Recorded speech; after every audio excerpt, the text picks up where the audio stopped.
Fulton stretched his feet wide and he brought his height all the way down to Inoue's level to where Inoue was actually taller than Fulton. This left him stuck against Inoue, so Inoue would just jab him to the body, and because his feet are spread too far apart, he ends up stuck. So Inoue brings that same punch back up to the head and he has to adjust his back foot just to get balance. So Inoue can't lay all the way into him, and now he rocks all the way back, and then he gets his footing up under him and he creeps his front foot forward.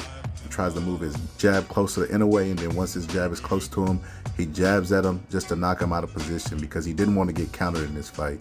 He knows Inoue's a good counter puncher. Here he jabs one and then double jabs Inoue to knock him out of position because Inoue was getting ready to throw that counter left hook, but now he knocks him out of position. That was a great game plan by Fulton. Inoue's aware that he's stuck, so he jabs him to his midsection, and then he bringing a punch over the top, but Fulton throws a right hand and he rolls it at the very last second and then throws a left hook simultaneously. Very, very unbelievable coordination, always making the punches miss by a half inch.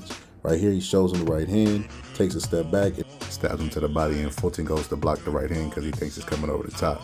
And Fulton shows Inoue the jab and feints it, and then he takes a step back to counter, and Fulton doesn't do anything, so Fulton takes his jab hand and feints it again. He's trying to buy time and get a break. See, he really sells it right there. He steps to Inoue, Inoue takes a step back and tries to counter again, takes another step back, looks down and tries to counter again, and Fulton's feinting with the jab, and this time he's going to give him a really, really deep fake because he's trying to rest, he's trying to buy time. See right there, he steps in, and Inoue doesn't buy it because he did it too many times, so Inoue squats down and just jabs him in the face and pushes him back. Fulton did a good job at not committing on his jab so much to give him counterpunch opportunities to where Inoue just had to make it happen on the front end. So he would just take a step back, get Fulton to try to commit, and he remembered that he didn't move after he jabbed to the body. So this time he jabs to the body and then brings the right hand over the top, and he's a sitting duck for that shot. So he set that shot up with all those jabs to the body before. He knew that his legs were spread too far apart and he was a sitting duck, and the rest was history. He set him up with a jab to the body and then a right hand over the top. And we already know once Fulton was hurt, he was one of the best finishers in the game. The writing was on the wall.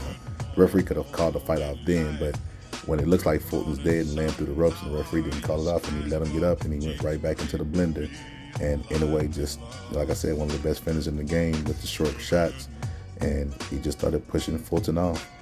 Fulton couldn't even use his physicality because his legs were so far apart and he was bringing his height down. Inoue's technique was superior. This is why I thought Inoue would win the fight either by decision or by knockout. But I didn't expect him to look this dominant in this fight, even though I knew he had Fulton had a tactical flaw that he could take advantage of. Fulton's weakness was his strength, in other words. And Fulton's talking about a rematch. I mean, I admire his heart, but I don't want to see him get thrown back into the blender. He has to fix fundamentals. His fundamentals is why he lost his fight, not so much skill. And I think he needs to leave Inoue alone. But anyways, the Boxer Scholar, and I'm out.